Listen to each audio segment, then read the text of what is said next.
Yo quería hacer eso con algunos chicos del sábado, pero se complicó porque ellos se les cruza con otras actividades.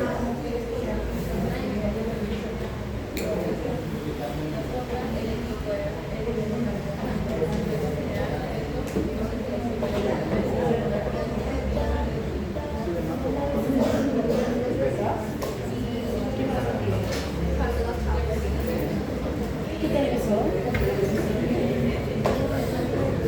Vamos a mover un celular por acá. Bien chicos, buenas tardes con todos. Vamos a ir iniciando la clase el día de hoy. Son muchas informaciones. ¿Quién era la delegada de este grupo? Me estaba olvidando pasarte el enlace para que los compañeros puedan Vean hacer la grabación. Sí, porque para que se pongan al día también y no se atrasen principalmente. Bien chicos, con la clase el día de hoy ya nos alejamos de los protozoarios, que eran organismos unicelulares eucariotas. Ahora vamos a ver organismos multicelulares. Dentro de ellos los nemátodos intestinales. ¿Qué nemátodo intestinal ustedes han conocido en la semana de generalidades? ¿Han visto en el laboratorio, en el frasco? ¿Han visto el huevo también de ese parásito? ¿Cuál es ese parásito que han observado? No, pero de nemátodo, porque el nemátodo, sé que con respecto a los egiptos, ustedes pueden encontrar cestos, pueden encontrar nemátodos, pero Fasciola es un helminto, sí, pero es un tremátodo que tiene forma de hoja. Cuando lo vieron en el laboratorio, sí, solo nemátodos. Los nemátodos son aquellos gusanos que tienen áscaris lumbricoides. ¿Qué les llamó la atención cuando vieron áscaris lumbricoides? ¿Cuál? El tamaño, bueno, el tamaño es muy importante para esa especie, llega a medir de 20 a 25 centímetros hasta 30 centímetros de longitud. Ustedes han visto en el frasco que es de gran tamaño realmente. ¿Qué más? ¿Cómo?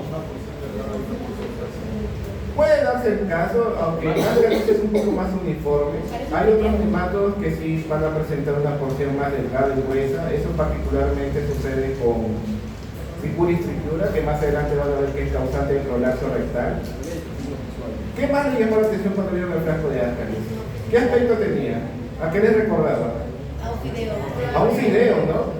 A un fideo. Entonces ahí usted puede asociar que son gusanos de aspecto cilíndrico, redondeado justamente.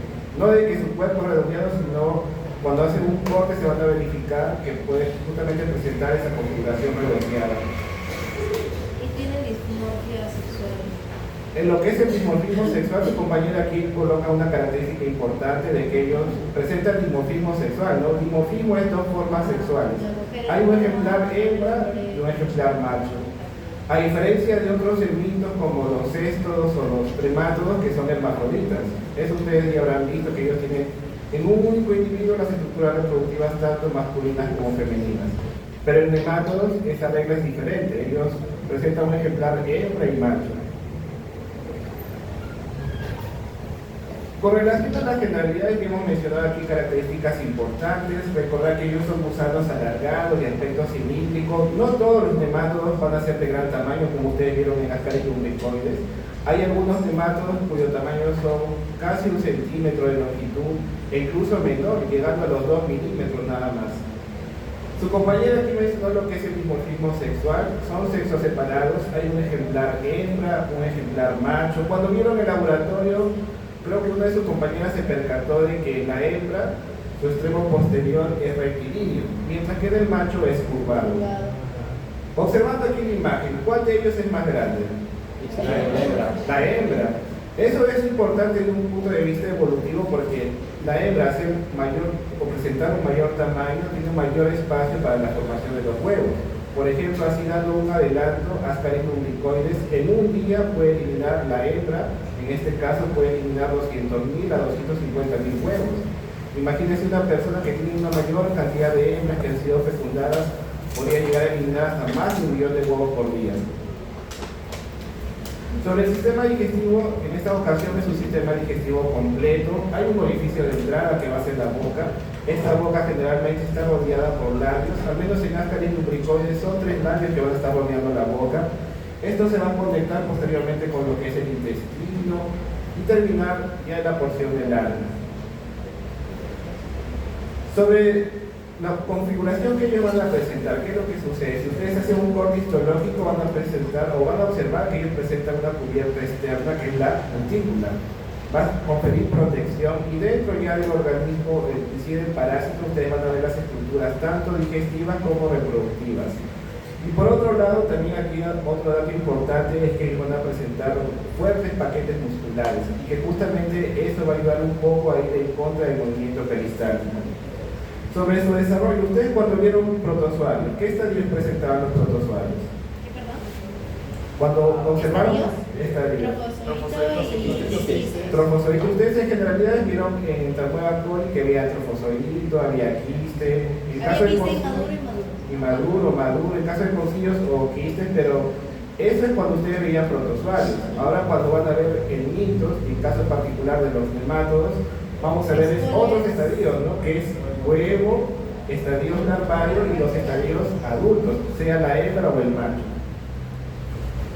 Sobre la distribución es bastante amplia, pero mayormente los países que se encuentran en vía de desarrollo y particularmente aquellas áreas tropicales son las que mayormente son afectadas por los nemátodos intestinales. Bien, aquí tenemos unos ejemplos importantes que incluso son los que vamos a abordar el día de hoy. Tenemos Ascaris lumbricoides, ustedes ya lo han conocido. ¿Cómo creen ustedes que el ser humano podría infectarse con ese parásito? En base a la imagen que tienen aquí. Por alimentos. Agua o alimentos contaminados con el huevo larval. Ese mecanismo de transmisión también se va a repetir para Trichuris trichiura y en este caso algunas situaciones o algunas veces puede suceder con enterobius vermicularis. Pero al hablar de los nemátodos intestinales, no todos ellos van a ingresar por la vía oral. Hay algunos que van a ingresar por la piel, aquí su compañero trajo ese detalle, ¿no? Observando aquí la imagen, se menciona de que hay algunos nemátodos, pues el estadio infectivo va a ingresar por la vía cutánea. ¿Y cuál sería un factor de riesgo? Viendo aquí la imagen que tiene aquí al costado. ¿Cuál sería un factor de riesgo? Caminar descalzo. Y hablando así justamente de ese tipo de infección, ¿cuáles regiones de nuestro país se verían mayormente afectadas por aquellos parásitos que ingresan por la piel? La región amazónica, ¿no? Ya que ellos están expuestos, mayormente caminan descalzos. Ellos también presentan una mayor humedad, frecuentemente las lluvias, las elevadas temperaturas. Todas esas condiciones son favorables para el desarrollo del parásito en la tierra y que posteriormente por el contacto puede ingresar a nosotros. De los parásitos que ustedes tienen aquí al frente, ¿cuáles podrían ingresar por la piel? Aquí vamos a mencionar a Acinostomas duodenales, Picardia americanos y Strongyloides temporales. Entonces el caminar descalzo va a ser un factor de riesgo para que haya infección por Acinostomas, Picardia y Strongyloides. Con respecto a enterobius vermicularis, ustedes ya previamente escucharon hablar de ese parásito popularmente conocido como genoxiuro. ¿Qué ustedes recordarán de ese parásito? ¿Por qué han escuchado hablar? Oxiuro, ¿alguno de ustedes ha tenido? ¿Quién sabe? ¿Algún familiar? ¿Algún conocido? Bueno, creo que este grupo sí mencionaron la anterior clase cuando hablábamos de los oxiuros. Alguien me comentó que creo que le habían dicho en algún familiar. Pero el detalle aquí es lo siguiente, que este parásito enterobius vermicularis afecta principalmente a los niños. Ellos van a ser justamente el blanco de esta parasitosis y lo característico de la infección es lo siguiente, que la hembra durante la noche migra a la región perianal. Si ustedes sienten algo extraño en la región perianal y peor aún moviéndose, ¿cuál va a ser su reacción? Rascarse, de repente llamar, si son niños, bueno, van a llamar a su mamá y siento algo extraño, no, pero el primer estímulo va a ser rascarse. Y ¿por qué la hembra es que migra a la región perianal? Ella secreta sustancias pegajosas que van a permitir la adherencia de los huevos a la región perianal. Pero durante el rascado, ¿dónde se van a quedar los huevos? Debajo de las uñas.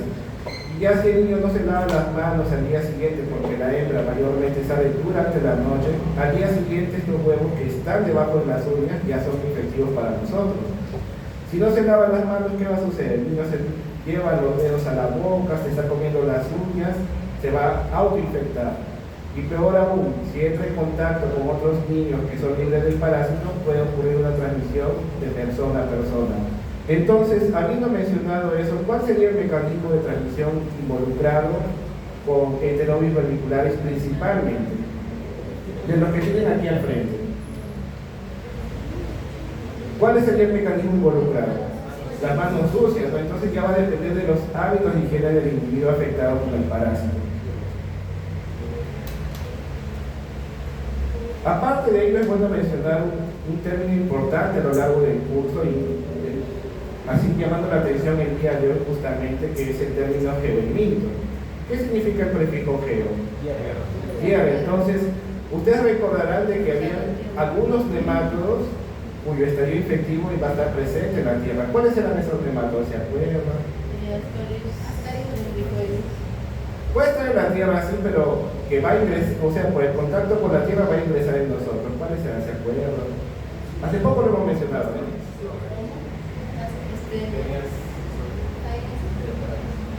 Vamos a resumirlo de la siguiente forma. Al hablar de geohelmintos, eso quiere decir que son gusanos que parte de su desarrollo se va a llevar a cabo en la tierra. Necesitan sí o sí caer en el suelo. En la tierra es donde van a madurar, se van a tornar infectivos. Una persona que esté infectada con Ascaris lumbricoides va a eliminar huevos a través de las heces, pero estos huevos todavía no son infectivos. Necesitan caer en la tierra para pasar al menos 2 a 4 semanas y tornarse infectivos para nosotros. Lo mismo va a suceder con Trichuris trichiura, sí o sí el huevo necesita caer al suelo para poder madurar. Sobre Acinostoma rodenal y Decathlon americanus y Strongyloides estercoralis, no va a ser el huevo el que se desarrolla en la tierra, sino la larva. Es una larva microscópica de casi 500 a 700 micras de tamaño. Entonces, en ellos tres, el factor de riesgo más importante va a ser caminar descalzo o tener los pies descubiertos. Pero hay otro detalle que también en este caso, quién sabe si están utilizando aguas negras, aguas contaminadas para los cultivos, o incluso puede ser personas que están ingiriendo agua contaminada con los huevos de Ascaris y Trichuris principalmente. De los nemátodos que habían sido presentados previamente, ¿cuál está faltando en el grupo de los geohelmintos? Hay uno que está faltando, ¿no? ¿Cuál sería? ¿Se acuerdan por ahí? Al inicio se mencionaron todos los nemátodos que ustedes van a conocer el día de hoy. Pero hay uno que está faltando. ¿Cuál no es? Enterovirus vermiculares. Y eso se debe a la característica que hemos indicado, ¿no? Que los huevos no necesitan caer al suelo para madurar. Los huevos ya maduran con un tiempo de casi 5 a 8 horas en la misma región perianal. No necesitan caer al suelo. Bien, entonces vamos a ir iniciando con el estudio de la infección causada por Ascaris lumbricoides. Es un parásito propio del ser humano, aunque se han encontrado algunas especies vinculadas con animales domésticos o animales que se han utilizado para crianza, como es el cerdo, pero son bastante raros que puedan afectar al ser humano. Sobre el tamaño se indicó de que la hembra es de mayor tamaño, llega a medir de 20 a 30 centímetros de longitud y el macho de 15 a 20 como una referencia. Observando aquí los extremos posteriores, en la hembra ustedes logran visualizar que su extremo es rectilíneo y el macho es curvado. A su vez, ¿qué es lo que va a suceder aquí? El parásito no presenta estructuras de adhesión, pero en la región anterior, justamente rodeando la boca, mediante estudios de microscopía electrónica, se ha podido verificar que presentan 3 labios, e incluso son labios que son dentados y que ayudan un poco en el daño que pueda causar a nivel intestinal. Sobre la coloración, ¿qué coloración presenta ahí? Que es lo que están viendo, amarillenta. En el frasco, no sé si ustedes se percataron que también puede presentar una coloración rosa nacarado, medio rosáceo como ustedes vieron. Creo que hubo un grupo que les llamó más la atención y llegaron a sacar los ejemplares de asta y lo colocaron en una placa para ver mayores detalles. ¿Dónde se va a localizar este parásito? Se va a localizar a nivel del intestino delgado. Los adultos, como hemos mencionado, no tienen estructuras de fijación, ellos no presentan ventosas, no tienen disco suctorio. Entonces yo les pregunto a ustedes, ¿cómo es que el parásito se va a mantener a nivel del intestino delgado si no tiene estructuras de adhesión? ¿Qué se les viene a la mente? Y recordando un detalle, ¿no? De que los nemátodos, regresando tal vez a esta diapositiva, los nemátodos tienen una fuerte musculatura. Cuando hacen informes histológicos, eso sí se logra visualizar, son numerosos los paquetes musculares que va a presentar. Entonces, ¿cómo creen ustedes que el parásito se va a mantener al nivel del intestino delgado. ¿Cómo? Contenerlos haciendo fuerza para no ser... Por ayuda justamente de los paquetes musculares. Eso le va a permitir ir en contra del movimiento peristático y que sean eliminados a través de la materia fecal. Sobre el tiempo de vida de estos parásitos se ha visto de que estando en su estadio adulto pueden permanecer en el intestino hasta 1 año. Y como hemos indicado desde el punto de vista epidemiológico, hay algo muy importante y está relacionado con la eliminación de los huevos por parte de la hembra ya fecundada. Son 200.000 a 250.000 huevos eliminados por día. Sobre la infección, ustedes ya están viendo aquí la imagen. ¿Por dónde está ingresando el parásito? Es por la vía oral. Pero ¿qué estadio está ingresando en esta ocasión? El huevo, y en este caso es un huevo que ya está larvado, es decir que este huevo ha estado presente en la tierra y en él se ha desarrollado una larva. Y esta larva corresponde a la larva del segundo estadio. Entonces, este parásito ya ingresó bajo el estadio de huevo larvado, pasa al estómago, llega a nivel del intestino delgado, se va a romper su cubierta, pero aquí vamos a aumentar un poco más la imagen. ¿Qué les llama la atención cuando ven el desarrollo del parásito en nosotros? Dijimos que el huevo, ustedes para infectarse quieren el huevo larvado, pierden la cubierta, la larva se va a liberar, aquí ya se ve la larva liberada, pero ¿qué va a suceder con esa larva? Según lo que vimos aquí en la imagen. Puede migrar al pulmón. Aquí su compañero dice algo muy interesante que es que obligatoriamente este parásito en su estadio larvario tiene que hacer una migración a nivel pulmonar para poder madurar. Pero esta larva, estando a nivel pulmonar, ya madura, pasa a otro estadio larvario, sea la larva L3, L4, no se va a quedar en el pulmón, pero ustedes saben que al final el parásito, sí o sí, a nivel intestinal se va a desarrollar en sus estadios adultos. Pero ¿cómo es que va a regresar? Está en el pulmón, ¿cómo regresa al intestino?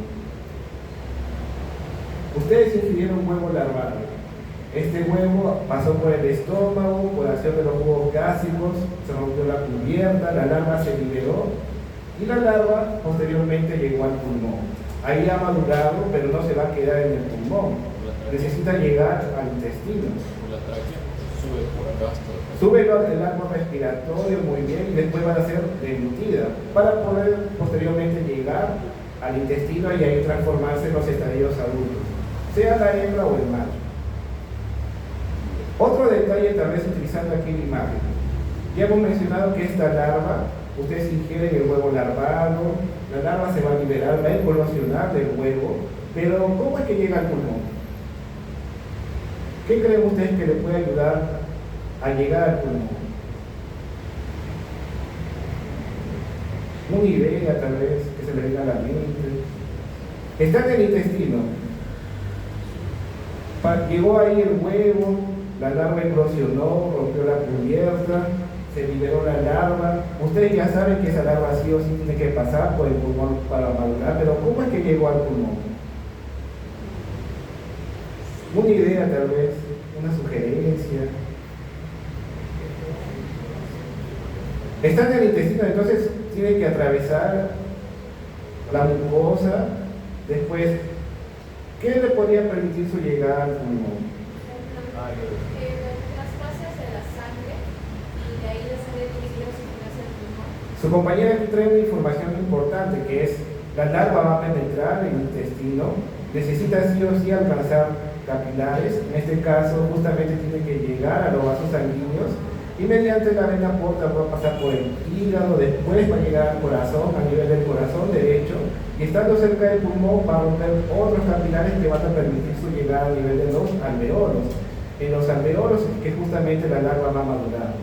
Pasado unos 8 o 10 días la larva se transforma en larva L3, L4. Ya una vez que ha llegado a la larva L4, sube el arco respiratorio, es englutida para posteriormente regresar al intestino y transformarse recién en los estadios adultos.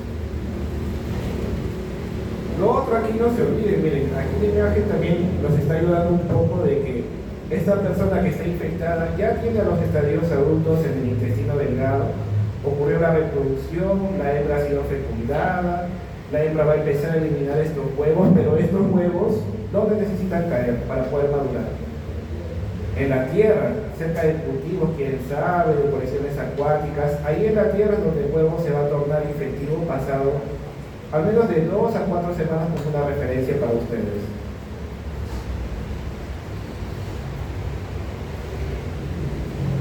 Habíamos indicado previamente que este parásito, ustedes ingieren el huevo larvado, sea en agua, alimentos contaminados, pero sí o sí, la larva, estando a nivel del intestino, tiene que migrar al pulmón.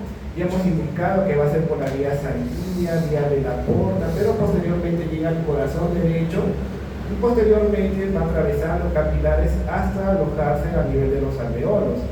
Todo este desarrollo del parásito, su migración desde el intestino hasta su llegada a los pulmones, corresponde al ciclo de los. Ese término sí ténganlo en cuenta porque se va a repetir para otros nematodos intestinales. Y al menos en Ascaris lubricoides, ese desarrollo puede ir variando de aproximadamente de 8 a 10 días como una referencia.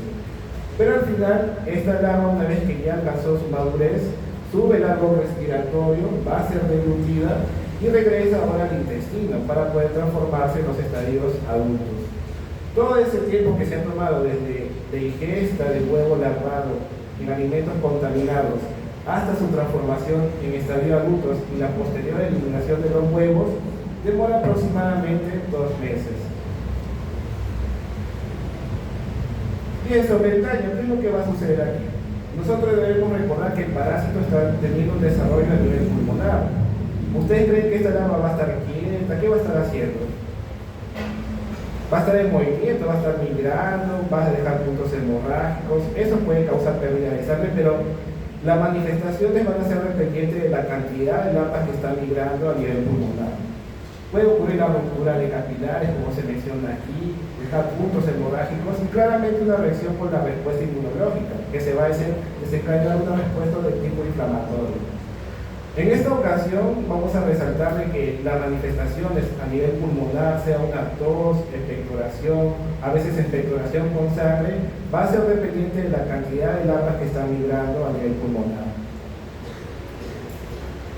Estando a nivel sanguíneo, la larva, sabemos que tiene que llegar sí o sí al pulmón, pero en algunas situaciones he visto que puede llegar a otros órganos, puede llegar al cerebro inclusive. Pero por la respuesta inmunológica va a haber un reclutamiento de células alrededor de la larva formando un granuloma y esto va a retener el avance justamente del parásito.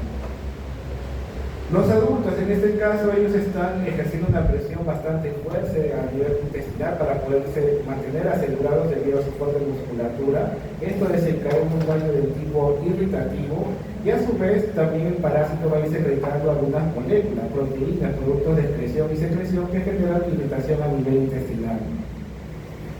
Lo más marcante aquí va a ser la cantidad de ejemplares que podrían estar presentes a nivel del intestino delgado. Si hay un gran número de ejemplares adultos, ellos se van a enrollar entre ellos y podrían causar una obstrucción intestinal. Estando el parásito a nivel del intestino delgado, también puede llegar a otras regiones, sea a nivel de los conductos biliares, puede afectar el hígado. El parásito estando en el hígado va a morir, va a causar una necrosis. La hembra puede empezar a eliminar huevos, que muchas veces mediante biopsia se puede detectar la presencia del huevo a nivel hepático. Hablando de otras regiones que pueden ser afectadas por este parásito, podríamos mencionar, sea a nivel del apéndice, las vías respiratorias. A veces también se han presentado lo siguiente, de pacientes que están infectados con Ascaris lubricoides y que reciben un tratamiento. Y ese tratamiento es brusco para el parásito. Entonces el parásito va a empezar a migrar erráticamente, pudiendo afectar las vías respiratorias, también salir por la boca o por las fosas nasales. Estando a nivel pulmonar, ¿qué es lo que va a suceder aquí? Las manifestaciones pueden pasar desapercibidas. Recuerden que esto es dependiente de la cantidad de larvas que están migrando a nivel pulmonar, pero lo característico es lo siguiente: si es un elevado número de larvas que están migrando, se podría presentar una tos, una expectoración, acompañado de fiebre y también eosinofilia. En esta oportunidad el número de eosinófilos, el conteo de los eosinófilos va a ser muy importante, más aún si está relacionado con una tos y expectoración. Y todo ello, sumando lo que es la tos, expectoración, la fiebre y la eosinofilia va a corresponder a un síndrome conocido como el síndrome de Doppler, o también catalogado como neumonía eosinofílica. Hemos indicado también que este parásito va a ir eliminando productos de excreción y secreción. Estos pueden inducir a una respuesta del tipo alérgica que se puede caracterizar por una reacción del tipo asmatiforme. Estando a nivel intestinal, el parásito hemos indicado que está bien adherido, está ejerciendo una presión a nivel del intestino delgado justamente. Esto causa una irritación y dentro de las manifestaciones que se han podido conocer con respecto a la infección por Ascaris nigricole son el dolor abdominal, la diarrea, la cual no es tan frecuente, meteorismo, que es la presencia de gases, náuseas, vómitos, y bueno, si hay un gran número de individuos adultos a nivel intestinal, podría causar una obstrucción. Con respecto a las migraciones, eso puede ser por estímulos que sean desfavorables para el desarrollo del parásito, sea la presencia de medicamentos, que la persona ya esté siendo tratada, aumento de temperaturas. Eso puede inducir justamente una migración errática del parásito, como está viendo aquí en la imagen inferior. Para el diagnóstico, ustedes viendo la localización del parásito, ¿qué se les ocurre? ¿Qué podrían considerar? ¿Dónde está el parásito? Intestino, ¿qué se le viene a la mente entonces? Un examen parasitológico de heces. Entonces, vean siempre el orden en el cual son colocados estos métodos de laboratorio para el diagnóstico. La primera opción para ustedes va a ser un examen parasitológico de heces. ¿Alguno de ustedes ha hecho un examen parasitológico de heces? ¿Qué les han indicado a ustedes? ¿O cuántas muestras les han pedido? 1, 2, un mes, llevan todo un mes las muestras. Algunos pueden participar sin miedo, pueden hablar. ¿Cuántas muestras les han pedido? A ver, su compañera creo que había dicho que sí se había hecho. ¿Cuántas muestras han pedido?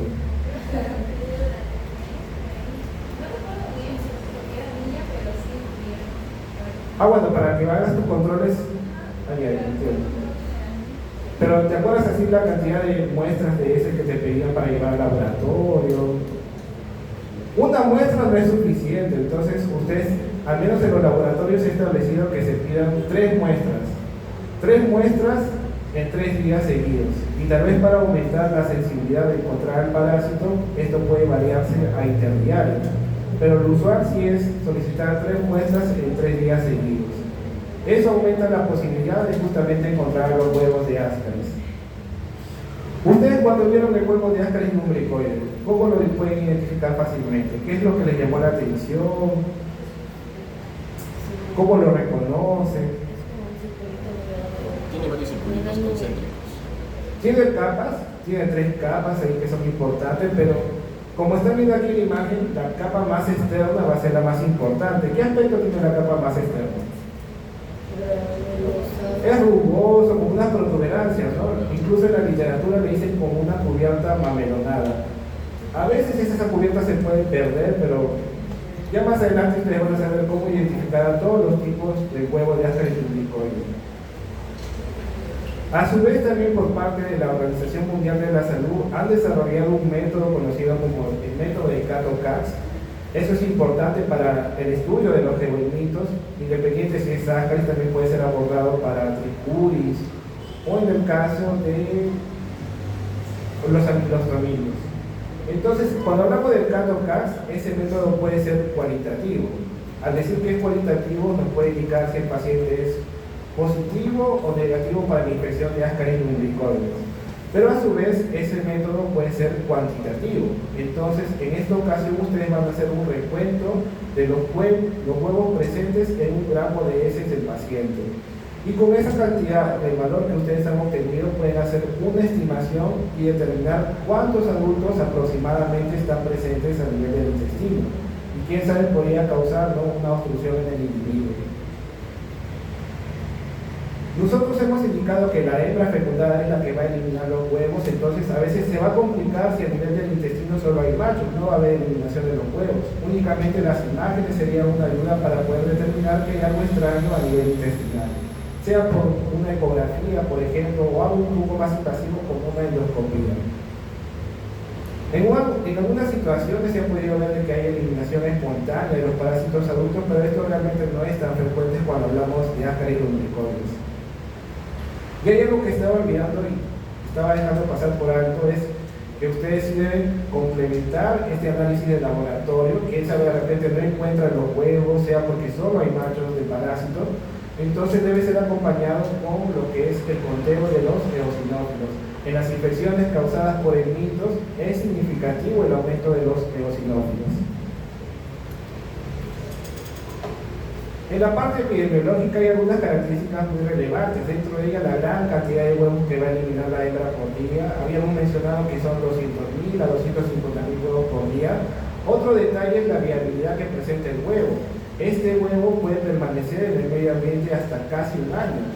Es bastante resistente a las condiciones adversas, sea elevada temperatura o alta humedad.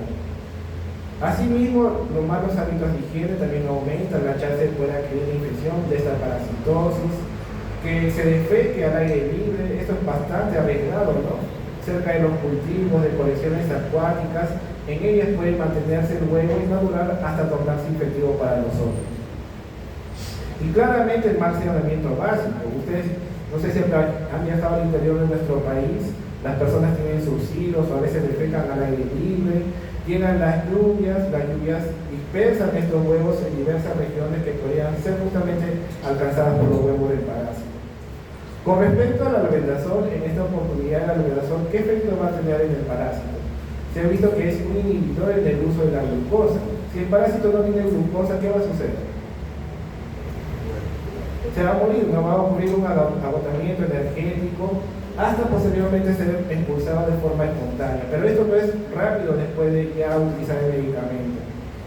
En el caso del pamuato de piratel, tiene un efecto neuromuscular en el parásito, lo va a paralizar. Y ahí posteriormente el parásito es eliminado a través de la materia fecal justamente. Asimismo, también a nivel mundial se ha visto que la ascariosis es prevalente, hay altas prevalencias principalmente en países en vía de desarrollo. Entonces, una forma de cómo controlar esta parasitosis es mediante el tratamiento en masa en poblaciones. En las regiones alejadas de nuestro país, sea en la región andina o la región amazónica, principalmente la amazónica porque tiene condiciones favorables para el desarrollo del parásito, se indica lo que es el tratamiento, al menos reciban una vez al año tratamiento frente a esta parasitosis, para justamente evitar que haya una proliferación de los huevos en el medio ambiente. Doctor, una pregunta. Si el parásito, los huevos del parásito no son consumidos vía fecal oral, pero están en contacto con una herida, ¿puede entrar? No, porque recuerda que, al menos en este, En las en Ascaris lumbricoides, ¿cuál es el estadio infectivo? El huevo. Entonces, si tú entras en contacto con el huevo, hay una cubierta que lo está protegiendo, es resistente todavía, necesita pasar por el estómago para sufrir la acción de los jugos gástricos, se debilite la cubierta para que después la larva eclosione. Al menos por Ascaris no se ha comprobado, así que por contacto con la piel, sea por heridas, se pueda adquirir la infección. Pero eso sí va a ser importante para otras infecciones que van a haber más adelante.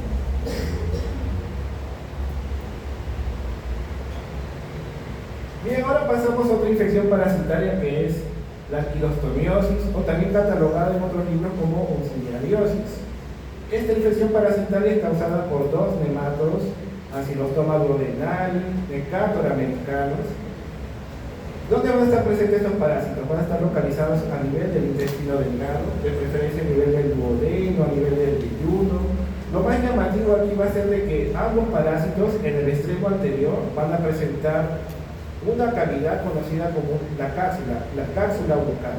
Ustedes observando la cápsula bucal de cada uno de estos nemátodos, ¿qué les llama la atención? ¿Lo pueden identificar? Ya está escrito también, ¿no? Ya está de más. Pero ustedes siempre vean la imagen porque ya les está ayudando a ustedes cómo pueden identificar al parásito. En el caso de Ancylostoma duodenale, lo llamativo que son 4 dientes, como si fuera un vampiro también, ¿no? En el caso del Decatur americanus no va a presentar dientes, sino que va a presentar placas cortantes en forma de semiluna. La presencia de esa cápsula bucal, que es una cavidad, ayuda también en el proceso de la obtención de los nutrientes, pero hablando de estos nemátodos, la particularidad va a ser que ellos toman sangre, son hematófagos. ¿Qué podrían causar estos parásitos? Si están alojados a nivel del intestino delgado, hay un gran número, saben ustedes que son hematófagos, ¿qué podrían causar en la persona? ¿Qué se le viene a la mente? Una anemia, ¿no? Entonces, si hay una alta parasitosis, hay una elevada carga parasitaria, puede causar una anemia en el individuo. Observando aquí los parásitos adultos de lado, habíamos mencionado que la hembra, su extremo posterior es rectilíneo y en el macho es curvado, pero aquí cuando hablamos de los anquilostomidios, lo llamativo es que el extremo posterior de los machos, como están viendo aquí, presenta una ornamentación conocida como la bolsa copulatriz. Eso sí ya lo van a ver también en la parte de laboratorio. ¿Qué se refiere con viejo mundo y nuevo mundo? Nuevo mundo, el continente americano, viejo mundo, la parte de Europa. Es la distribución que ha tenido, pero a lo largo de los años, ¿qué es lo que ha sucedido? ¿Cómo es que se ha dado la presencia de personas en el continente americano? Ha ocurrido invasiones, ¿sí o no? Y durante esas invasiones han estado transportando también personas, esclavos, estas personas han estado infectadas y eso ha favorecido de que en estas nuevas regiones se establezcan estas parasitosis. Bien, ahora pasemos a cómo se da el proceso de infección. ¿Por dónde está ingresando el parásito? Ya, la imagen también ya les ayudó un poco, creo que también está en la diapositiva, si no me doy cuenta. No, no está en la diapositiva, ustedes pueden decirme en esta oportunidad. ¿Por dónde está ingresando el parásito? Por la piel, ¿no? Ya está de mal, la imagen les ayuda bastante, va a ingresar por la piel. Un factor de riesgo va a ser que ustedes caminen descalzos o utilicen calzado que no es completamente cubierto. Pero aquí también vamos a aumentar un poco la imagen para que ustedes me ayuden en este proceso. En Ascaris, ¿qué habíamos visto? Si ustedes ingieren el huevo larval o la larva se queda en el intestino, migra al pulmón, ¿no? Entonces, ahora cuando ustedes están viendo el ciclo, sea de Acylostoma o de Necator, está ingresando por la piel, pero ¿qué se está representando aquí? Que también va a necesitar pasar por el pulmón para hacer el ciclo veloz. A nivel pulmonar es que va a madurar. El estadio infectivo de la larva que está ingresando por la piel se llama larva filariforme. ¿Cómo es que va a llegar al pulmón? Penetra la piel, alcanza la circulación y es justamente la circulación la que va a permitir su llegada a nivel pulmonar. Atraviesa capilares, después se establece a nivel de los alveolos, va a subir el arco respiratorio para ser reducida y así al final alcanzar el intestino y transformarse en los estadios adultos. En ambos casos, la vía de infección va a ser la vía cutánea, pero hay algunos estudios que indican lo siguiente, que el Acylostoma duodenale también puede ingresar por la vía oral. Son bastante raros los casos, pero se han visto de forma experimental en laboratorio que sí, que el Acylostoma puede ingresar por la vía oral. Entonces aquí el parásito ya se establece a nivel del intestino delgado, puede permanecer varios años, esto es perjudicial, más aún si es una elevada carga parasitaria, pudiendo llevar a un cuadro de anemia.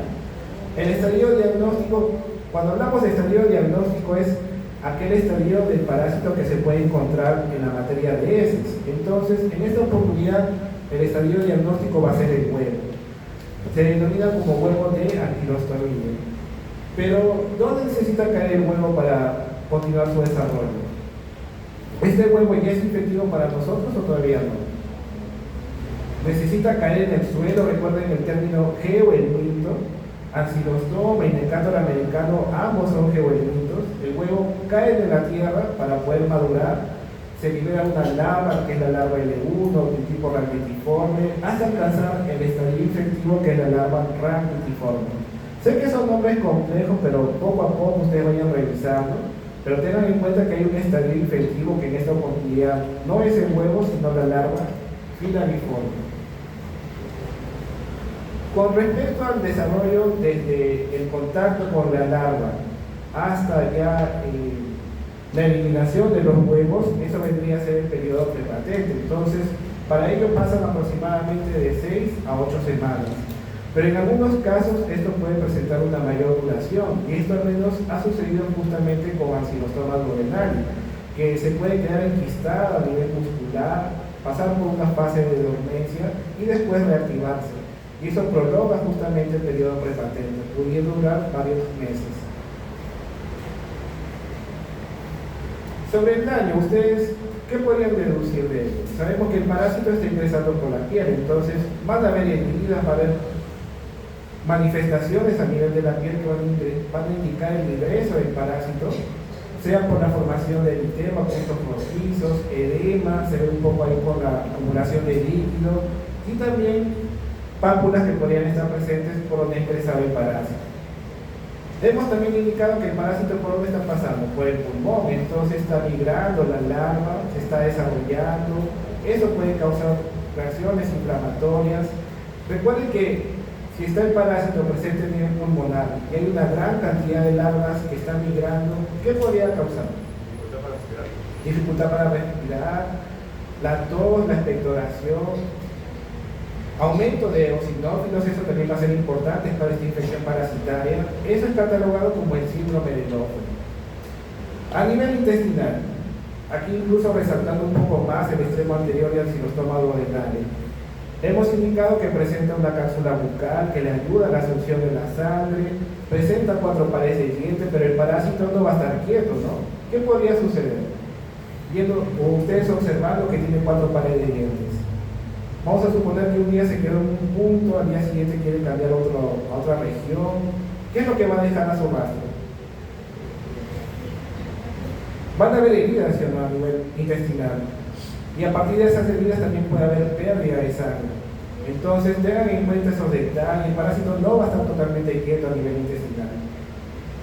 Por ello es que se producen reacciones de tipo inflamatoria, y también con respecto a la pérdida de sangre se ha involucrado por ser ellos hematófagos o también por los puntos hemorrágicos que dejan. En el caso de la infección por Necato puede haber una pérdida de sangre por día de 0.04 mililitros, con respecto al ancilostoma duodenale de 0.20, que es mayor en esta ocasión, incluso como una referencia también por el tamaño que presenta al ancilostoma. Puede haber también una hemorragia transitoria debido a estos puntos hemorrágicos que viene dejando el parásito a su trazo. Vemos también lo que es la disminución del hierro, hipoproteinemia, entre otras características. No sé si le llama la atención también,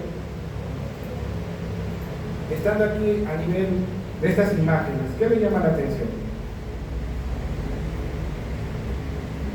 ¿Qué logran ver ahí a nivel intestinal? Tal vez en la imagen aquí del lado izquierdo. Se ven unos filamentos blanquecinos, ¿no? El parásito mide casi 1 centímetro de longitud. Cada uno de ellos corresponde al estadio adulto de ancilostoma. Y aquí del lado derecho ya han hecho una biopsia, han hecho cortes histológicos donde se ve justamente que puede penetrar, está bien anclado con ayuda de sus dientes y con la participación de la cápsula bucal.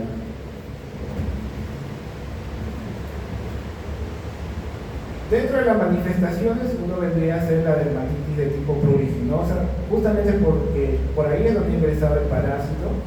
Esto está asociado con rascado. Si ustedes están rascando, no se lavan las manos, ¿qué podría desencadenar eso? Heridas, estas heridas, muy aparte de ello, recuerden que durante el rascado también ustedes, quién sabe, sus uñas, puede que haya bacterias. Entonces eso va a causar infecciones secundarias.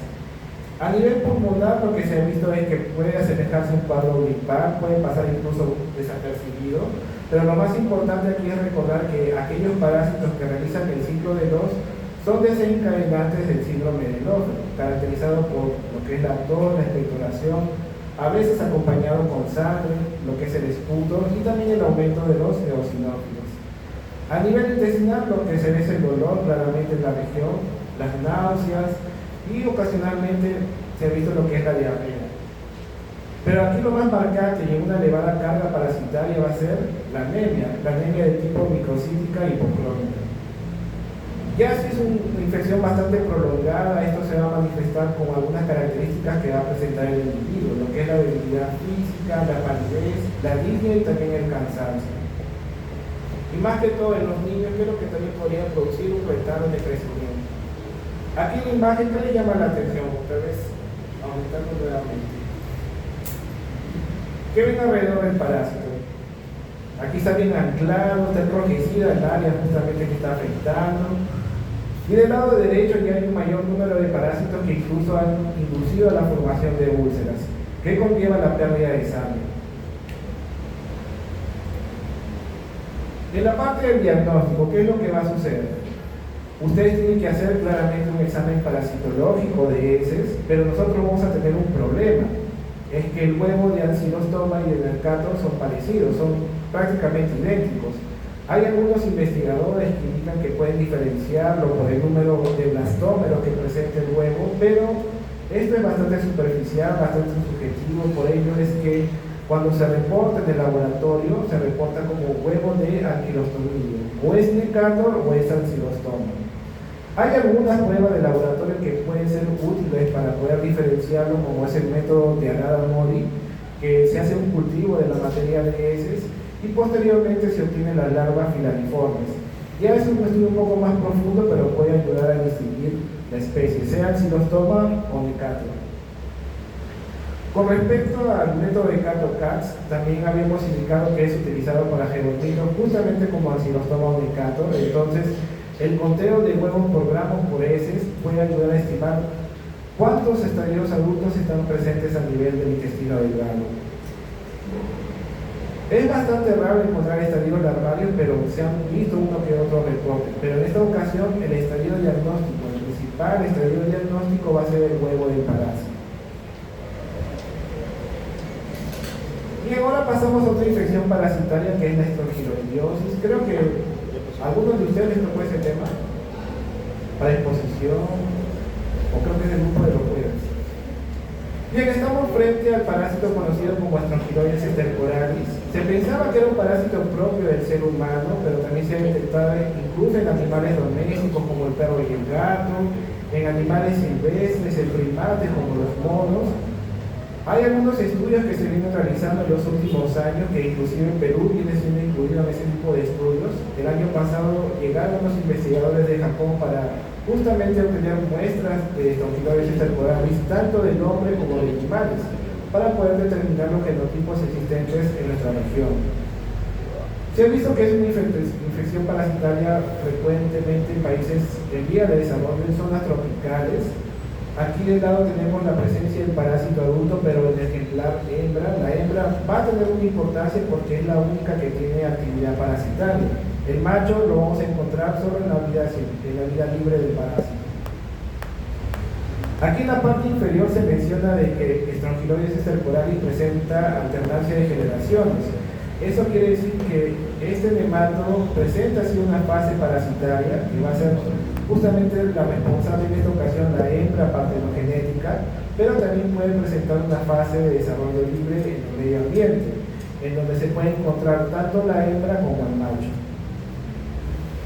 Cuando hablamos de la infección causada por Strongyloides stercoralis en individuos inmunocompetentes, es decir, que tienen un buen sistema inmunológico, esto puede ser una infección de tipo asintomática, leve, o que puede ser tratada si se detecta a tiempo el parásito. Pero en individuos con sistema inmunológico comprometido, en ellos hay una gran repercusión y puede llevarse a cuadros fatales de la infección, pudiendo justamente causar la muerte. Y esto va a suceder en los individuos que tienen el sistema inmunológico debilitado. En la parte del ciclo, ustedes aquí ven cómo el parásito va a ingresar. En esta ocasión también se está indicando que el parásito por donde ingresa por la vía cutánea. Ingresa bajo el estadio de larva filariforme.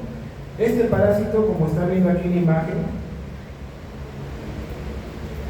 también va a ser el ciclo de 2, necesita madurar. Entonces, una vez que penetró la piel, alcanza la circulación y posteriormente va a permitir su llegada a nivel pulmonar. Ahí va a madurar, realiza el ciclo de 2, posteriormente va a ir subiendo el árbol respiratorio, es deglutida hasta finalmente llegar al intestino. Y en esta ocasión su hábitat es el intestino delgado. Pero como hemos indicado, este parásito presenta alternancia de generaciones. En la vida parasitaria, ¿qué es lo que va a suceder con Strongyloides stercoralis? Ustedes a nivel intestinal no van a encontrar machos, solamente van a encontrar hembras. Y estas hembras son catalogadas como hembras partenogenéticas. Eso quiere decir que ellas mismas pueden inducir la formación de huevos.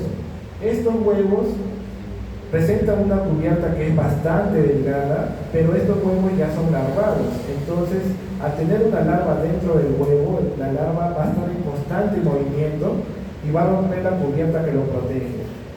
Entonces, en la materia fecal, ¿qué es lo que va a suceder? ¿Qué es lo que ustedes van a observar de forma frecuente? Va a ser la presencia de una larva conocida como la larva rhamnitiforme o larva de primer estadio.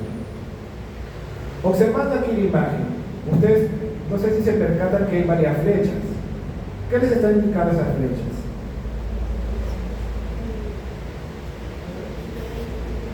Ya por la materia fecal han sido eliminadas las larvas rhamnitiformes. ¿Dónde necesitan caer las larvas para continuar su desarrollo?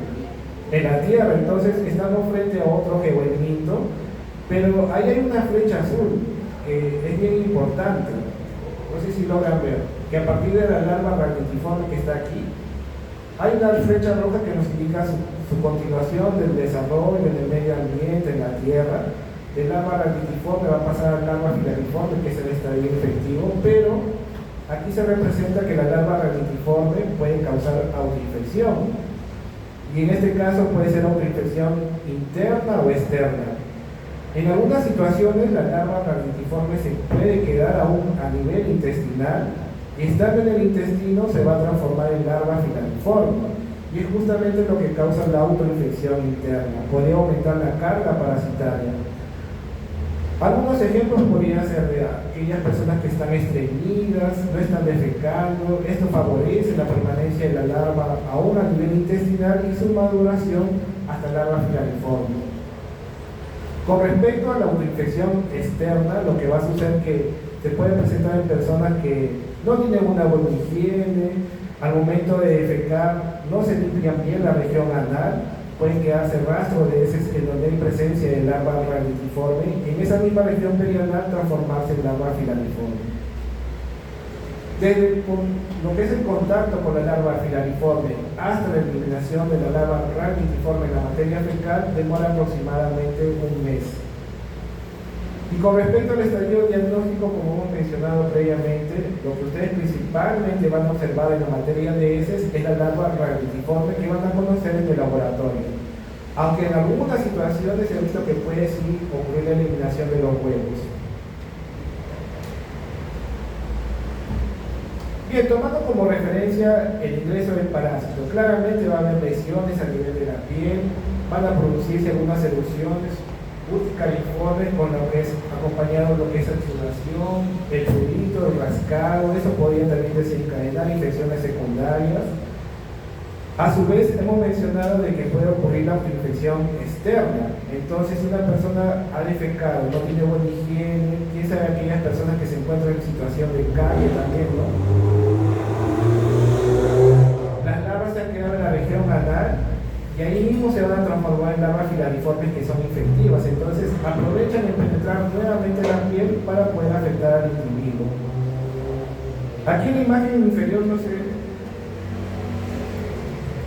¿qué les llama la atención? Estas dos imágenes, la B y la C. Sabiendo que ha ocurrido una infección externa. En la B, ¿qué es lo que han hecho? Saben que el parásito ha ingresado por la piel, está migrando. ¿Y qué es lo que han hecho para determinar si esta larva está avanzando o no? La han marcado con lapicero, ¿no? Para poder ver su avance. Esta larva es bastante rápida, se moviliza bastante rápido por día. Aquí en la imagen ven, lo marcaron en un día y al día siguiente, ¿qué sucedió? Desapareció, no ya avanzó la larva. Entonces sí hay un avance rápido de esta larva. Incluso avance mucho más rápido comparado con otros nematodos intestinales. Estando a nivel pulmonar, ustedes ya saben que va a haber migración justamente de la larva, va a dejar puntos hemorrágicos. lo que es infiltrado a nivel pulmonar, reacción inflamatoria. De igual forma también hay un aumento de los eosinófilos. Y en los cuadros severos esto puede presentarse como una bronconeumonía o un cuadro asmático, o asemejarse a un cuadro asmático. En la parte intestinal, el parásito es algo que me estaba olvidando mencionar. Strongyloides stercoralis no se va a quedar a nivel del intestino, de la luz intestinal, sino de que invade la submucosa. A nivel de la submucosa, la hembra va a ir eliminando estos huevos ya alargados. Hay situaciones en las cuales puede alcanzar las capas musculares y en esas situaciones se puede inducir a la formación de granulomas. Recuerden que estos granulomas es una respuesta por el sistema inmunológico que justamente va a buscar retener el avance de la larva. Y en algunas situaciones también se ha visto que puede inducir la formación de úlceras hasta necrosis a nivel intestinal. Con respecto a la invasión de otros órganos, esto al menos va a ser importante en individuos que tienen el sistema inmunológico comprometido. De los órganos que pueden ser afectados, claramente están a nivel intestinal, a nivel pulmonar, pero en individuos con sistema inmunológico comprometido, la larva puede llegar al cerebro. Y ahí es perjudicial porque esta larva está arrastrando bacterias en su superficie y podría causar justamente un tipo de meningitis. Observando aquí las manifestaciones. En la mayoría de los casos suele ser asintomático, algo limitado, pasar desapercibido, pero una señal que podría indicar la infección por Strongyloides stercoralis es justamente la puerta de entrada, por donde ingresar, que va a ser la piel, presentando una dermatitis de tipo pruriginosa. El síndrome de larva ocurre, como hemos indicado, en áreas cercanas a la región perianal. A nivel pulmonar se puede asemejar a una neumonitis con tos seca, con aumento de la temperatura, una bronquitis, el síndrome de Doppler en el caso de una elevada migración de las larvas a nivel pulmonar. Y claramente estando a nivel del intestino asociado con dolor abdominal, la diarrea no tan frecuente pero puede estar presente. Pero en un individuo inmunocompetente, ¿cuáles serían los órganos afectados según lo que tienen aquí en imagen? A nivel pulmonar, a nivel, bueno, por donde ingresa lo que es la piel y también a nivel intestinal. Solo que esto es en un individuo inmunocompetente, va a haber una buena respuesta inmunológica. Pero en el inmunocomprometido, ¿qué es lo que sucede? Puede llegar al cerebro, como hemos mencionado. Entonces, dentro de los grupos que se encuentran en riesgo de presentar cuadros graves de strongyloides, tenemos justamente aquellas personas infectadas con el virus del VIH, que se encuentran en fase de SIDA. Hay otro virus que ustedes van a conocer más adelante, que es el virus del HTLV1, personas que tienen el sistema inmunológico debilitado debido al consumo de inmunosupresores, sean por el uso de los corticosteroides. Entonces, en estos individuos, ¿qué es lo que va a suceder? ¿Cómo se va a presentar la infección? Va a presentar una infección exacerbada. Habíamos mencionado que el parásito, ¿qué es lo que podría causar? Autoinfección interna. Entonces, en aquellos individuos ya que el sistema inmunológico no está controlando el parásito, esto se va a exacerbar, va a ocurrir una mayor diseminación, pudiendo facilitar justamente su llegada a nivel cerebral. A nivel pulmonar también, debido al aumento de ejemplares de larva estando a nivel pulmonar, estos pueden permanecer mayor tiempo. Estando en el pulmón, se pueden transformar en la hembra partogenética. ¿Qué muestra ustedes podrían solicitar para el diagnóstico? Si está a nivel pulmonar, ¿qué creen ustedes? ¿Qué se les viene a la mente? ¿Qué caracterizaba la presencia de las larvas a nivel pulmonar?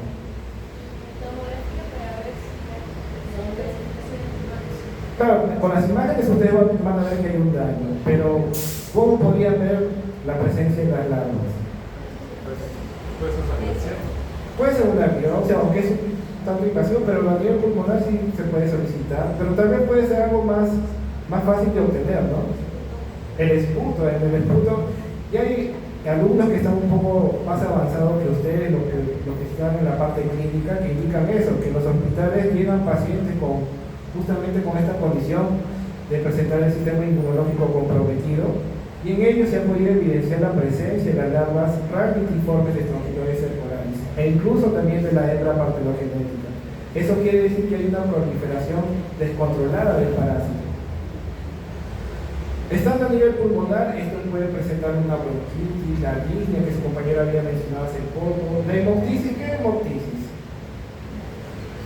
¿Han escuchado hablar de ese término ustedes? ¿Qué es hemo?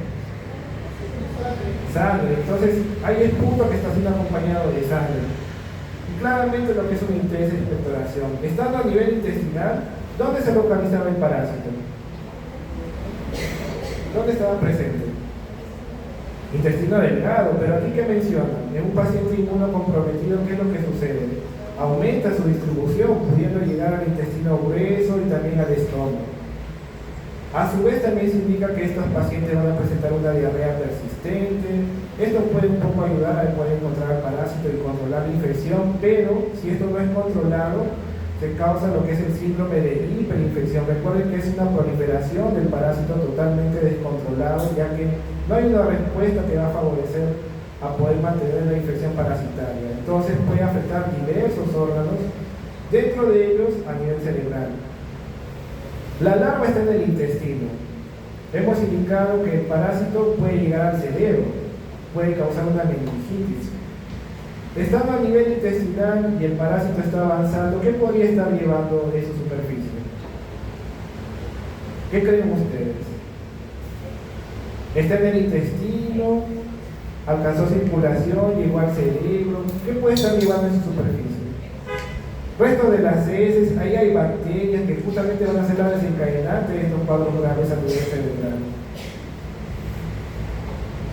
Con respecto al diagnóstico, lo ideal para ustedes, la primera elección va a ser examen parasitológico de heces, pero hemos indicado de que se ha establecido en los centros de salud solicitar al menos 3 muestras de heces en 3 días seguidos, pero en algunas situaciones esto no es suficiente para poder encontrar a la larva de estrongiloides, por lo cual debido a la irregularidad de la eliminación de las larvas tiene que ser complementada con otras pruebas de laboratorio. Dentro de ellas tenemos lo que es la obtención del contenido duodenal, con una biopsia, como habían mencionado hace poco, lo que es afección a pulmón, claramente el esputo va a ayudar a encontrar la larva del parásito. El método de Berman, en esta oportunidad lo que se hace es acumular las heces del paciente, al menos 5 a 8 muestras fecales de días diferentes, se van a ir acumulando y después se va a colocar o se va a envolver en una gasa. Esta gasa posteriormente se coloca en un embudo conteniendo líquido tibio. Ese líquido tibio es importante porque va a estimular a la emergencia de las larvas y posteriormente las larvas van a ser colectadas en un tubo. Sobre el cultivo en agar, ustedes habrán visto en la parte de bacteriología, ahí sí las bacterias crecen, todo forman colonias, pero en el caso de Strongyloides temporales, ¿por qué se utiliza un medio de cultivo en agar? Se utiliza un medio de cultivo en agar para poder ver el movimiento de la larva. Asimismo, el conteo de eosinófilos en esta ocasión sí va a ser importante, pero solo en los individuos inmunocompetentes. Viendo la parte de diagnóstico, si de repente ustedes no han encontrado los estadios larvarios, no ha sido posible desarrollar el método de Berman, se podrían aplicar los métodos inmunológicos, dentro de ellos la prueba de Gleason. Bien, ahora pasamos al oxiuro, causante de la enterobiosis, enterobios vermiculares, afecta principalmente a los niños. Ya hace poco ustedes han mencionado unas características importantes. Profesor, aquí del tamaño sería relevante, ¿por qué está colocando esos datos? No es que uno sea malo, también que ustedes se lo memoricen, pero ya ha sucedido en otros años en exámenes nacionales de medicina justamente que han preguntado el tamaño. Entonces, sí o sí ustedes tienen que saber al menos cuánto es que mide este parásito. En el caso de la hembra, su longitud es casi 1 centímetro y el macho la mitad aproximadamente. Observando algunas características importantes, tal vez lo más llamativo, aquí en la parte inferior, ¿qué se logra representar? Ven un ropa interior de una niña, ¿qué están observando? Unas estructuras blanquecinas de aspecto cilíndrico que corresponden a los estadios adultos de enterobios vermiculares. Y en este caso particular, recuerden que serían las hembras de enterobios. Porque en el caso de enterobios vermiculares, de los estadios adultos, la única que sale a la región perianal es la hembra. Entonces aquí solo serían hembras justamente de esteroides vermiculares. Viendo la parte morfológica, en la región anterior, si bien es cierto los nematodos no presentan estructuras de adhesión para mantenerse fijos a nivel del intestino, en esteroides vermiculares se ha visto la presencia de unas expansiones cuticulares que son catalogados como las aletas cefálicas, que ayudan un poco siempre en el proceso de fijación a nivel del intestino y en este caso particular a nivel del intestino grueso. Otro detalle que estaba dejando pasar por alto, observando aquí la hembra, ¿qué les llama la atención del extremo posterior? ¿Qué aspecto tiene? Es fino, afilado, parece un alfiler, ¿no? Por eso también se denomina esteroides vermiculares como el gusano alfiler. Con respecto al ciclo, en esta ocasión el huevo va a ser el estadio infectivo, es un huevo larvado, un huevo conteniendo la larva L1 principalmente porque ya es de rápido desarrollo. Este parásito hace el ciclo de los.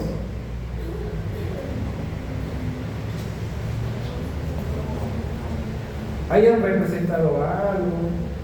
No hace el ciclo de dos, ¿no? Ya eso es importante que ustedes se percaten. ¿Dónde se va a localizar el parásito? Se va a localizar a nivel del intestino grueso. Ahí se transforma en los estadios adultos, va a ocurrir la reproducción sexual, la fecundación de la hembra, y la hembra no va a eliminar los huevos directamente a través de la materia fecal, sino, ¿qué habíamos mencionado de la hembra? ¿Qué sucedía con la hembra? Lo hemos dicho hace poco.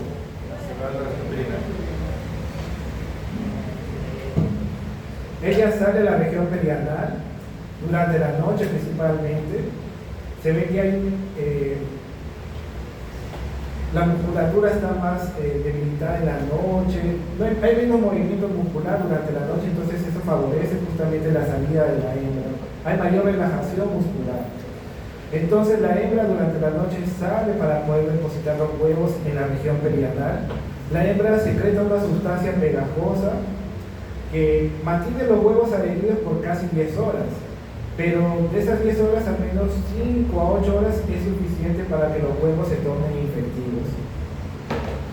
Con respecto a la transmisión, aquí hemos resaltado lo siguiente, lo que es la heteroinfección. Eso quiere decir que puede ocurrir la transmisión de una persona que está infectada a un individuo sano, sea por ingesta de alimentos contaminados, la inhalación, por ejemplo. Vamos a suponer lo siguiente. De la imagen anterior que ustedes vieron, era una niña, está infectada con el parásito, han encontrado ahí justamente hembras de esteroides vermiculares y estos huevos pueden permanecer adheridos en la región perianal hasta 10 horas. Después, ¿qué va a suceder con estos huevos? Se pueden caer, se van a desprender. ¿Y dónde se van a quedar los huevos? En la ropa interior, también se puede caer en las sábanas. Después la mamá de la niña, ¿qué va a hacer en la cama? Va a limpiar, va a levantar las sábanas, y los huevos de esteroides vermiculares son bastante ligeros, pueden justamente dispersarse por el aire y pueden ingresar justamente por inhalación, como ha sido mencionado aquí. Con respecto a autoinfección externa, ¿cómo ustedes podrían definir lo que es la autoinfección externa en esteroides vermiculares? ¿Cómo se daría?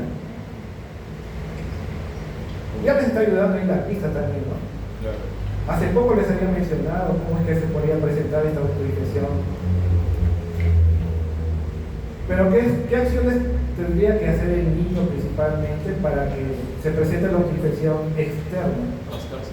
Rascarse, no lavarse las manos y después comerse las uñas, y debajo de las uñas van a estar presentes los huevos.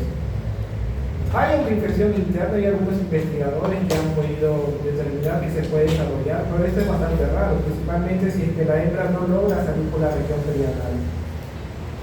Sobre el hábitat, ya hemos indicado que el parásito ¿dónde se va a localizar? A nivel del intestino grueso, desde la ingesta del huevo hasta la detección de estos huevos en la materia fecal del individuo demora aproximadamente un mes. Es un parásito de elevada contagiosidad, más que todo porque se puede dar transmisión de persona a persona. También recuerden que este huevo es ligero, el huevo se puede encontrar en el polvo, se puede dispersar por el aire, eso ayuda mucho a que haya una elevada contagiosidad. ¿Qué es hacinamiento? Ustedes han escuchado hablar anteriormente de ese término, hacinamiento. ¿Quién podría decir qué es hacinamiento? No necesariamente suciedad. Hay algunas condiciones que se pueden cumplir, pero hay algo más importante cuando hablamos del hacinamiento. ¿Cuál podría ser? Por ejemplo, aquí en este lugar, ¿cómo estamos nosotros? Aunque no hay tantos, ¿no? Hay algunos que han faltado, pero Aglomerados, están aglomerados, es un espacio físico pequeño y hay numerosas personas. Entonces, vamos a suponer que sea una casa familiar justamente, hay numerosos integrantes de la familia, basta que haya un niño infectado para que tal vez otros miembros de la familia puedan adquirir la infección. Observando ahí la imagen, ¿qué le llama la atención? ¿Qué ven? ¿Qué logran ver? ¿Qué sería eso? Ya está escrito abajo, está en portugués, profesor, pero sí logro deducir qué es. Es la región perianal. ¿Qué están viendo ahí? Ven unas estructuras blanquecinas, ¿no? Cada una de ellas corresponde a una hembra justamente de enterobios vermiculares. El huevo, ¿ustedes lo ven? Se ven los huevos. ¿Cuántos huevos ven? Algunos me dan una pista, ¿cuántos huevos están viendo? Los huevos no lo van a ver, los huevos son microscópicos ya, entonces no hay forma que determinen que hayan huevos, pero sí se va a evidenciar la presencia de las hembras presentes en la región perianal. Entonces, cuando hablamos de la infección por enterobios vermicularis, no es tal cual que haya un daño a nivel del intestino grueso. Lo principal va a ser la migración de la hembra en la región perianal. La presencia de un cuerpo extraño, eso induce a un rascado, va justamente a causar lesiones en la región perianal, podría causar también infecciones secundarias por bacterias, por ejemplo. En el caso, vamos a suponer que sea una niña. La niña está infectada con enterobios, ustedes saben que la hembra migra, ¿no? Va rectando. Y si esta hembra sigue avanzando, ¿a dónde podría llegar? Siendo una niña. ¿Ah? A la vagina, puede causar una vulvovaginitis. Aquí en la parte inferior justamente ya detectan la presencia del huevo, de una muestra que ha podido tener ya con la coloración de Papa Nicolau. Puede presentar otras localizaciones el parásito, también puedes tenerla. Es bastante raro que atraviese la pared intestinal, pero se ha detectado su nivel del peritoneo, el apéndice, eso sí va a ser importante, ustedes lo van a lograr ver en el laboratorio a través de un corte histológico. Su presencia en el hígado bastante raro y también a nivel del ovario. Dentro de las manifestaciones, son generalmente leves, pero si es una elevada carga parasitaria, esto va a promover la migración justamente de la hembra en la región perianal, principalmente en los niños en que es detectada la infección parasitaria, aunque hay casos que se han detectado en adultos, sean también jóvenes, adultos o adultos mayores.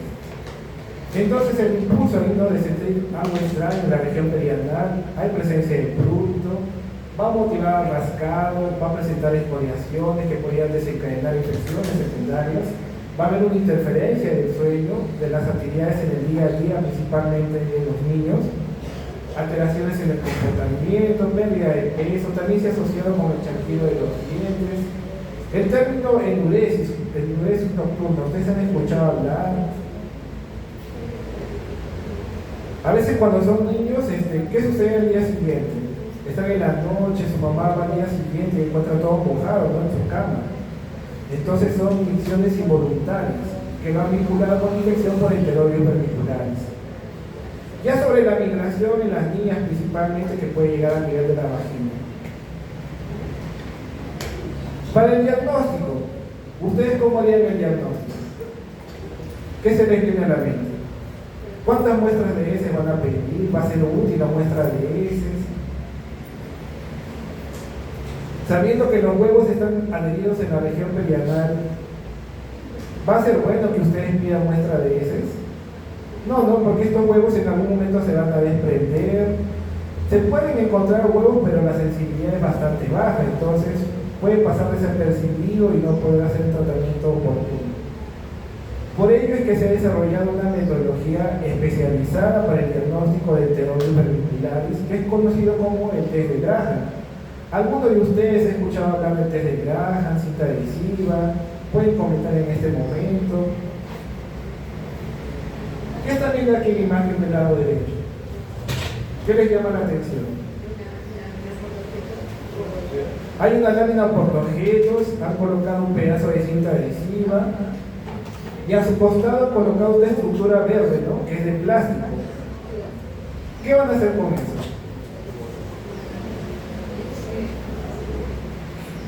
¿Qué creen ustedes? ¿Qué se le viene a la mente?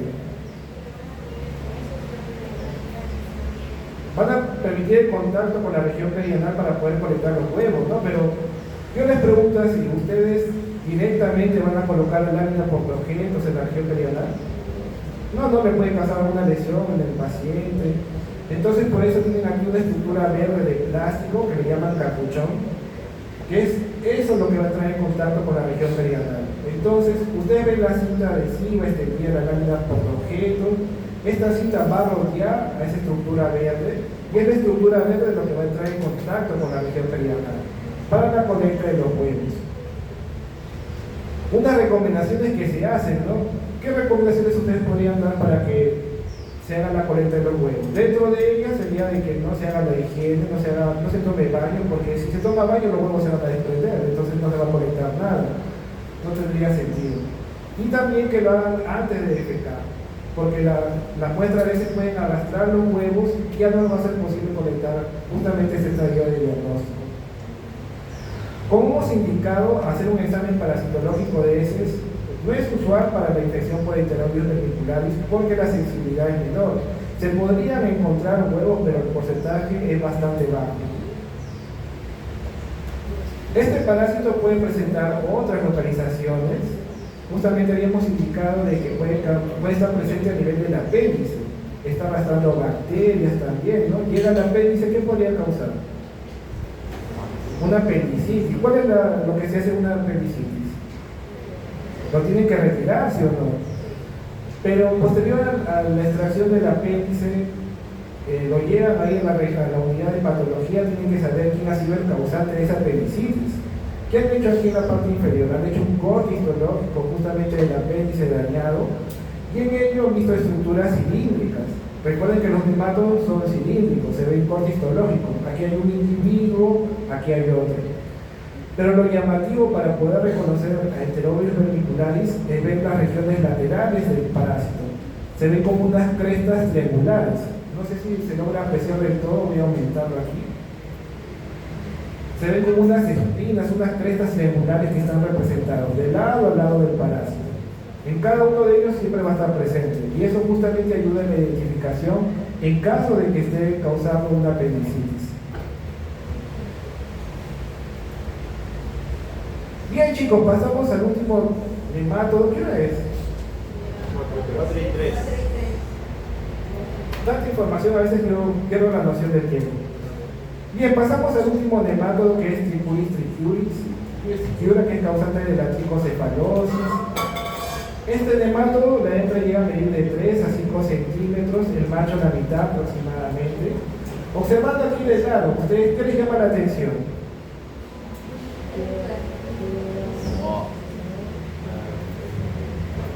¿Es uniforme el cuerpo del parásito?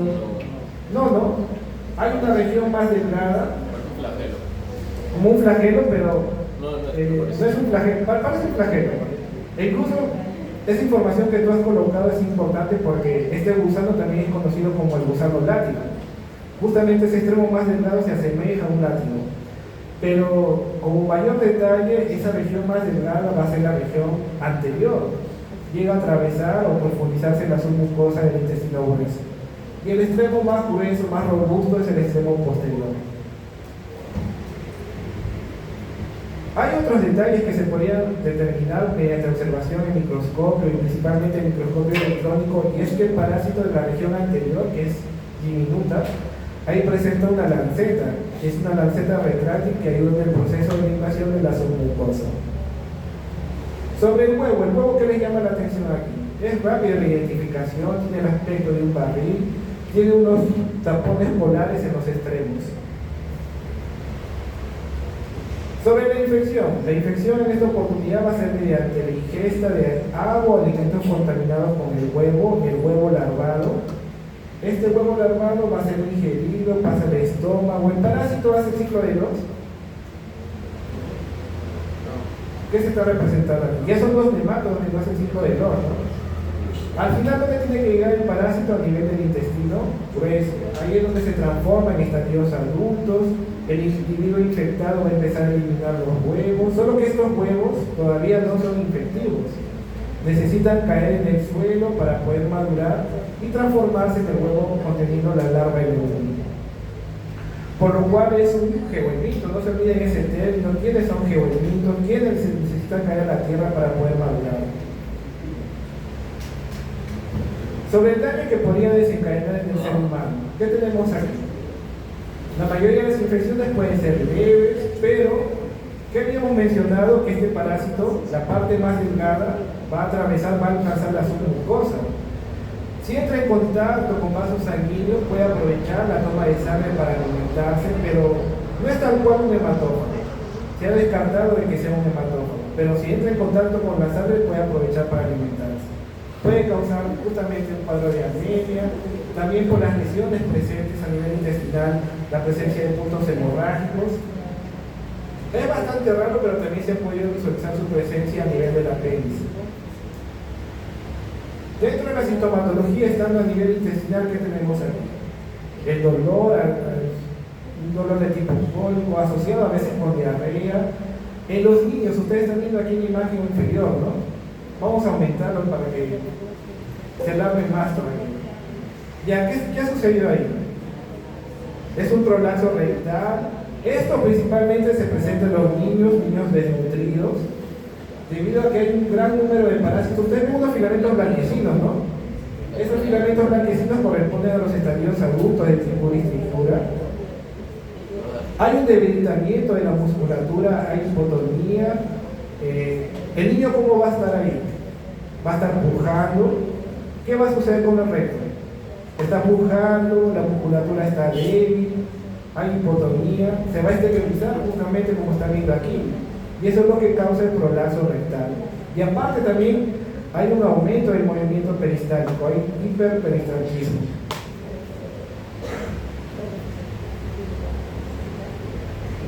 Hay un factor que creo que estaba olvidando mencionar sobre este detalle. No sé si ustedes habrán visto en los niños que ellos tienen la costumbre de llevarse toda la boca, ¿no? Y dentro de esas opciones es llevarse la tierra, comer tierra. No sé si alguno de ustedes habrá tenido ese hábito cuando ha sido niño, que hayan comido tierra. Es la geofagia. La geofagia mucho se ha vinculado con la infección por tripulisticura. Bien, en la parte del diagnóstico, ¿qué es lo que va a suceder? Ustedes de elección tienen que pedir examen parasitológico de heces. El huevo es de fácil identificación, aspecto ovalado, tipo un barril, con extremos polares o unos tapones polares en esta ocasión.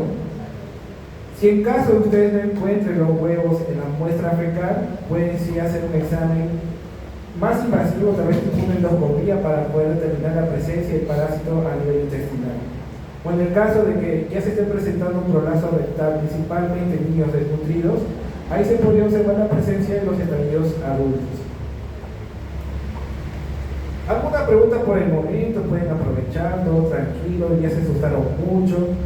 Creo que en la parte final yo he colocado tipo un resumen, ya para que les simplifique un poco la vida, ¿no? ¿Cuál es la vía de infección? Ustedes saben que no todos van a ingresar por la vía oral, hay algunos que están ingresando por la vía cutánea. ¿Cuál es el estadio infectivo? Si es huevo larvado, si es larva filariforme tal cual. El ciclo de vida libre solo va a estar presente para Strongyloides intercalaris. Eso puede aumentar la cantidad de parásitos en la tierra. Y en el ciclo de LOSI, ustedes tienen que saberlo, sí o sí tienen que saber cuáles son los nemátodos que realizan el ciclo de LOSI. Que en esta oportunidad, de todos los que han visto el día de hoy, hay dos que no lo realizan, que es Enterobium reticularis y Trichuris trichiura. Y como un adicional habíamos mencionado el método de Cato-Cax. Este método es aplicado para el recuento de los huevos. Con ello ustedes pueden estimar cuántos estadios adultos están presentes a nivel intestinal y con ello saber si estamos frente a un cuadro de infección leve, mediano o intenso. Y hasta el lumbricoides, eso sí sería importante porque podría causar una obstrucción intestinal. Y en el caso de las succinarias como ancilostoma o mercator, podría causar un cuadro de anemia. Bien chicos, entonces vamos a ir avanzando en este caso con la lista llamada de asistencia. ¿Alguna consulta? Pueden aprovechar este momento. Se han asustado mucho este día, ya no quieren comer nada.